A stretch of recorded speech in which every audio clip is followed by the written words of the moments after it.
سلیمان بن عبد الملک تھے جس وقت خلیفہ، تو لوگوں کے تذکرے ہوتے تھے کہ تیرا مال کیسا ہے،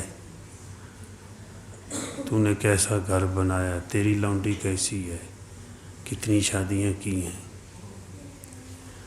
سلیمان بن عبد الملک کا مزاج تھا محل بنانا، شادیاں کرنا، لونڈیاں خریدنا۔ جب عمر بن عبدالعزیز رحمۃ اللہ علیہ کا دور آیا تو لوگ صوبے پوچھتے تھے تو کون سا وظیفہ کرتا ہے، بھئی تیرے اعمال کون کون سے ہیں۔ اس کا اثر کیا تھا کہ عمر بن عبدالعزیز رحمۃ اللہ علیہ کی رات مصلی پہ گزرتی تھی، روتے روتے سو جاتے، مصلی پہ آنکھ لگی پھر کھڑے ہو جاتے۔ اوپر کا اثر نیچے آ رہا ہے، اور عمر بن عبدالعزیز رحمۃ اللہ علیہ کے دور میں برکتیں اتنی آئیں کہ آدمی زکوٰۃ لے کر نکلتا ہے، کسی کو دے دوں، زکوٰۃ لینے والا ملتا کوئی نہیں۔ یہ دین کی برکتیں تھیں، اللہ کے نام کی برکتیں تھیں، اور انہوں نے اہتمام کیا کیا کہ لوگوں کی زندگی میں دین آئے۔ یہ اہتمام کیا، مشائخ کو حکم دیا مختلف مقامات پہ آپ نیک مجلسیں قائم کریں، ذکر کی مجلس ہو، علم کی مجلس ہو، اصلاحی مجلسیں ہوں، قائم کریں، اور لوگوں کو حکم دیا کہ مشائخ کی بات سنیں۔ اب جب نیک مجلسوں کا سلسلہ جس بادشاہی میں قائم ہوگا، کہیں پڑھا جا رہا ہے لا الہ الا اللہ محمد رسول اللہ، کہیں درود شریف پڑھا جا رہا ہے، اور کہیں حدیث مبارکہ سنائی جا رہی ہے، کہیں اللہ کا قرآن پاک پڑھا جا رہا ہے، سکھایا جا رہا ہے، مسائل سکھائے جا رہے ہیں۔ جس بادشاہی کے اندر یہ اللہ کا نام آئے گا، دین آئے گا، بتاؤ آسمان کے دروازے برکتوں کے کھلیں گے کہ نہیں؟ یہ اللہ کا وعدہ ہے کہ اللہ پاک نے خود فرمایا بستی والے اگر نیک اعمال کرتے تو میں ان کے لیے آسمانوں سے برکتوں کے دروازے کھول دیتا۔ اور سیدنا عمر رضی اللہ تعالی عنہ نے، فاروق اعظم رضی اللہ تعالی عنہ نے ایک علاقے والوں کو پیغام بھیجا، لمبا واقعہ ہے۔ فرمایا اگر نیک مجلسیں قائم کرو گے، مساجد میں بیٹھو گے، علم کی باتیں سنو گے، ذکر کرو گے، تو دو فرمایا میرے پیغام دے دینا، دو تمہارے فائدے ہوں گے کہ ایک تو تمہارے علاقے میں رشد و ہدایت پھیلے گی، دوسرا خیر و برکت آئے گی۔ تو عمر بن عبدالعزیز رحمۃ اللہ علیہ، ان کا مزاج تھا ورد وظیفے والا، اللہ سے مانگنے والا، مصلی پہ آ گئے تو عوام کے اندر بھی یہ چیزیں آ گئی، اور اتنا اثر کہ ایک علماء نے لکھا ہے، علماء تاریخ نے، کہ ایک چرواہ اپنی بکریاں چرا رہا ہے، تو بھیڑیے نے بکری اٹھا کے اس کو کھا لیا اور بھاگ گیا لے کر۔ تو وہ چرواہ کہنے لگا عمر بن عبدالعزیز فوت ہو گئے ہیں، دوسرے چرواہوں کو کہنے لگا عمر بن عبدالعزیز فوت ہو گئے ہیں۔ پوچھا تجھے کیسے پتہ چل گیا؟ انہوں نے کہا کہ جب تک ان کی بادشاہی رہی ہے اس وقت تک بھیڑیے ہماری بکریوں پہ حملہ نہیں کرتے تھے، یہ جو بھیڑیا لے کر بھاگا ہے، مجھے محسوس ہوتا ہے کہ عمر بن عبدالعزیز رحمۃ اللہ علیہ کی وفات ہو گئی ہے۔ تو تحقیق کی گئی، واقعہ ہی ان کی وفات اس وقت ہو چکی تھی۔ تو بڑے لوگوں کا کردار، بڑے لوگوں کے اعمال کے اثرات بھائی نیچے والوں پہ پڑتے ہیں۔ اس لیے ان پر بھی محنت کیجیے۔ اگر کوئی بڑا ہے وہ سمجھے میں اپنے معاشرے میں اتنے لوگوں کے لیے بڑا ہوں، اپنی میں زندگی کو درست رکھوں۔ میں گھر کا بڑا ہوں تو میرے بیوی بچوں پہ اثر میرے کردار کا پڑے گا، میرے اخلاق درست رہیں۔ میں معاشرے کا بڑا ہوں، اس لیے میں اپنے آپ کو ٹھیک رکھوں تاکہ معاشرے والے مجھے دیکھ کر صحیح وہ بھی راہ اختیار کریں۔ تو جب بڑے غلط کریں گے تو شیخ سعدی رحمۃ اللہ علیہ فرماتے ہیں، سب کہہ دو رحمۃ اللہ، حکمان اہل اللہ نے بات تو وہ فرماتے ہیں لیکن ایسی بات فرماتے ہیں کہ دل کی گہرائیوں میں اتر جاتی ہے۔ اللہ عمل کی توفیق دے، اخلاص سے بھری ہوتی ہے، ہدایت کے چراغ ہوتے ہیں۔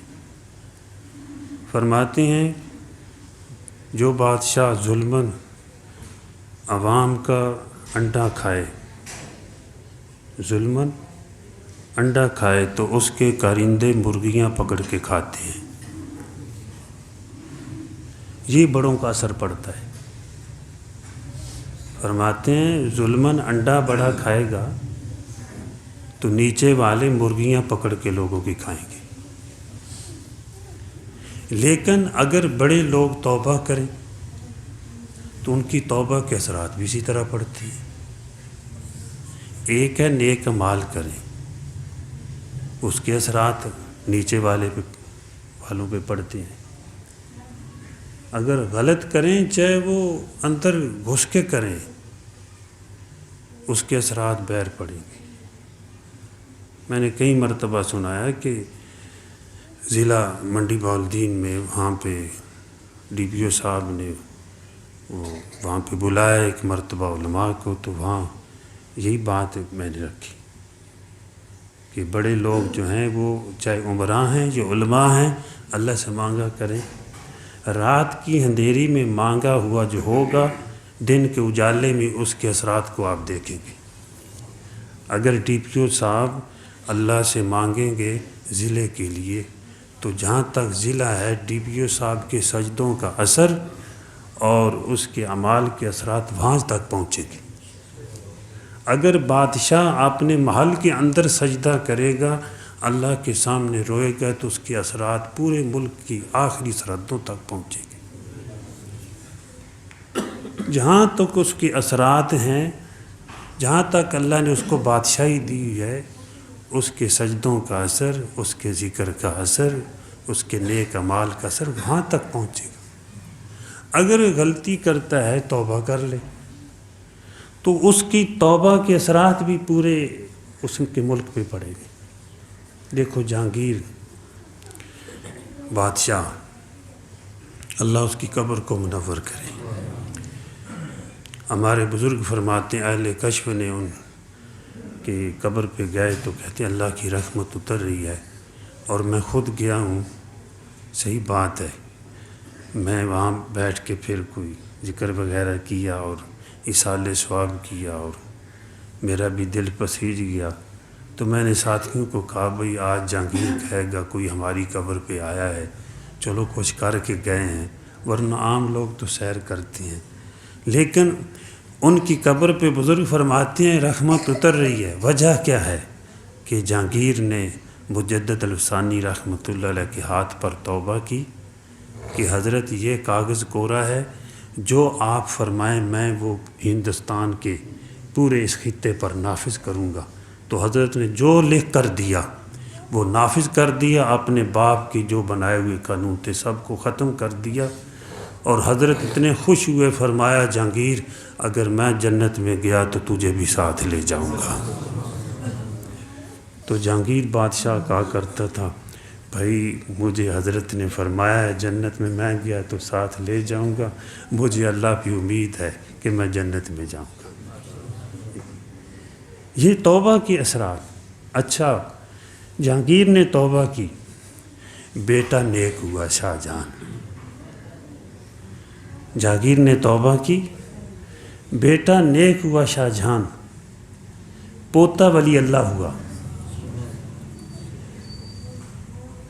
جو کہ فتاوی عالمگیری ہے، اورنگزیب عالمگیر ان کا پوتا ہے، وہ ولی اللہ ہوا، اور ولایت اور بادشاہت دونوں اللہ نے اس کو عطا فرمائی۔ 25,000 کی حدیث کا حافظ تھا، قرآن پاک کا حافظ تھا۔ زیب النساء ان کی بیٹی زبدۃ التفاسیر، اس کی تفسیر ہے تذکرۃ المشائخ، یعنی کہ اللہ کے نیک بندوں کے انہوں نے ایک مجموعہ لکھا ہے، وہ ان کی کتاب ہے۔ اور دیوان مخفی ہے، شاعرہ تھی۔ ایک اور ان کی بیٹی حافظہ تھی، یہ بھی حافظ تھی، عالم تھی، موتیوں پہ بیٹھتی تھی، مصلی بچھا کر اللہ سے مانگتی تھی، اور یہ چاہتی تھی کہ میرے برقعے پہ بھی کسی کی نظر نہ پڑے۔